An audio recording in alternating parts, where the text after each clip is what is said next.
There are no men left in the village. Only women remain. After many years, one man finally arrives in the village. He is very handsome, and the moment the young women see him, feelings of love awaken in their hearts. After so many years without a man, the young women begin to dream day and night of making him theirs. Now the question is, which woman will he choose? The story begins here. The film opens with the sound of galloping horse hooves racing toward a small village in France. Suddenly, soldiers storm into the village. Without any explanation, they arrest all the men. The men are gathered in the center of the village. Women and children cry, beg, and plead for mercy, but no one listens. One man tries to resist and is immediately shot dead. After that, the soldiers take all the remaining men away. Seeing this, Rose runs forward and collapses over the body of her dead fiancé, holding him tightly. At night, the women and children gather inside one house. They have no choice but to rely on one another for support. They speculate about the fate of the men. Maybe they are imprisoned. Maybe they will be released someday.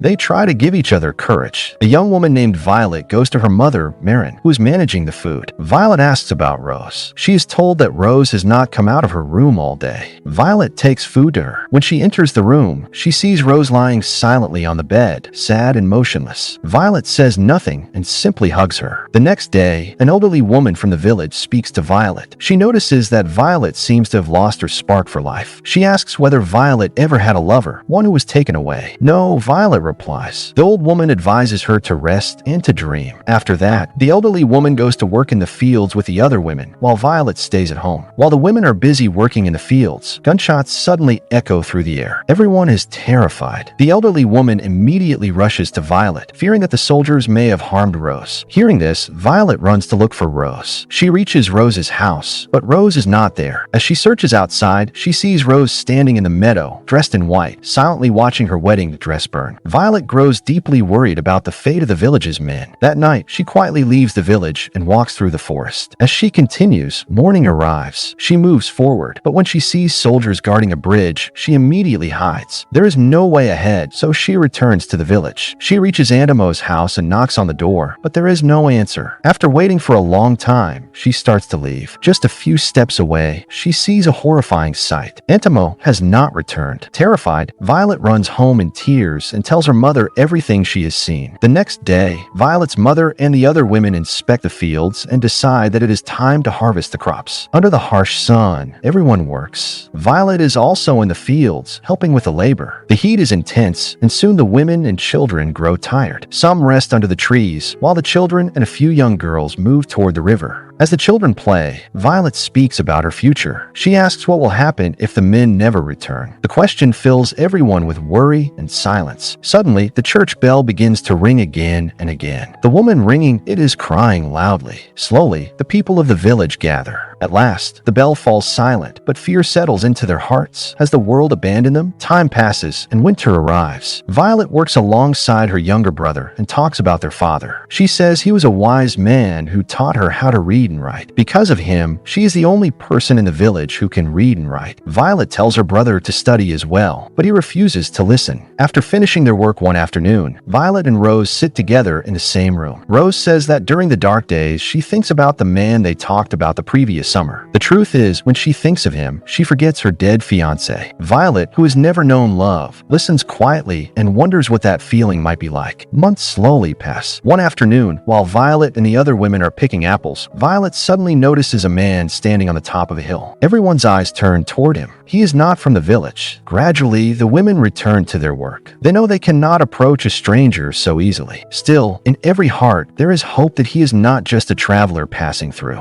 Although Violet turns her face away, she stays alert. She hears the man walking down the hill. He greets her politely, and Violet responds. The man explains that he is a blacksmith and asks if there is a place where he can stay for the night. Violet is startled. She quietly looks toward the village's elderly woman. When the woman nods in approval, Violet turns back to the man and invites him to follow her. As Violet leads him along the path, she is so nervous that she can barely walk. The man is kind and respectful. As they walk, Violet slowly gains confidence. She learns that he comes from a farm in the valley and usually sleeps in barns. When Violet tells him she will open a house for him, he is surprised. The man's name is Jean. As soon as they arrive, Violet arranges a place for him to sleep. She offers him fruit and water. her. Jean is deeply moved by her kindness. Wanting to return the favor, he asks if there is a horse or a donkey in the village that needs new shoes. When Violet says yes, Jean asks her to call the person who cares for the animal so he can begin his work. Violet freezes. She has imagined this moment for a long time, but she does not expect such a question. Before leaving, she tells Jean that if he wishes to help, he can join the harvest work the next day. As Violet steps outside the room, the village women surround her and ask who the man is. Violet does not give any clear answer. Violet's mother then tries to make sure her daughter can spend some time alone with the man, hoping to learn more about him. However, the elderly woman of the village stops them. She does not want Violet to face any trouble because of the stranger. That night, the responsibility of preparing dinner for the guest is given to Violet. Mary helps her in the kitchen. While they are working, Violet's younger brother arrives, excited and smiling. He happily tells them that he has already spoken to Jean. When Violet reaches Jean's house to bring him food, the house is completely silent. She climbs the stairs and sees Jean sleeping deeply. Near his bag, the handle of a gun is sticking out. At that moment, Violet is unable to say anything to Jean. The next day, Jean helps work in the fields. Because of him, the harvest moves faster. Violet notices a change in the women's behavior. They become more proper, more careful about their appearance. After the work is done, everyone sits together to eat. Jean praises the women for their strength and hard work. Everyone accepts his compliment except Marin. She says they do not need praise, only help in the work. The atmosphere suddenly becomes quiet. Jean responds that there is no need to choose one over the other. Someone offers him fruit, but he politely refuses and returns to work. Upset with her mother, Violet walks away. Under a tree, Rose approaches her and says it seems that Jean likes her. Violet does not believe it. Rose says Jean is the man she has always dreamed of. There is no jealousy in her voice. Violet herself is unsure of her feelings. She only says there is something wrong with Jean. He is older. The next afternoon, when Violet brings food to Jean, she finds him reading. Now she feels more comfortable talking to him. She wants to know where Jean truly comes from, but he does not give a direct answer. It feels as if he is hiding something. He only says that he is a blacksmith and has permission to travel from place to place. He shows her some documents on the table. Violet is surprised when she reads them. From this moment, their conversation becomes deeper. For the first time, they talk about something real. Jean is pleased and hands his book to Violet. His view of her changes. He no longer sees her as only kind, but also intelligent and thoughtful. That night, Marin quietly watches her daughter reading a book of Voltaire's poems. She does not know what is going on in Violet's mind, but she feels uneasy. More than the book itself, she worries about the growing connection between her daughter and Jean. The next day, Jean and Violet walk back to the village together from the river. Now, books become a bridge between their conversations. Violet owns a collection of books that belong to her father. She cannot lend them, but she can read them aloud to Jean. Jean is happy with the offer. Rose speaks to Violet. The harvest is almost finished, and if nothing happens, Jean will leave. She pressures Violet to act. She also tells her that some women are saying Violet may not be able to attract Jean. The next day, Violet sees Jean talking to several women. She feels she must do something. That afternoon, while Violet is reading Victor Hugo's poems, Jean gently takes her fingers. She feels nervous but continues reading. When Jean kisses her neck, she stops and turns toward him. They embrace each other and go into the room where they share moments of love. At dawn, Violet quietly returns home. Marin remains silent. After fixing her hair, Violet goes to the window and looks at her reflection in a bowl filled with clear water. She barely recognizes herself. In the fields, Rose watches the two of them together. She lowers her head and smiles. There is no jealousy in her eyes. That night, Violet brings food to Jean as usual, but this time the closeness between them grows stronger. The next day, they no longer hide their relationship as if they are the only two people in the world. They do not notice that the village women are watching them.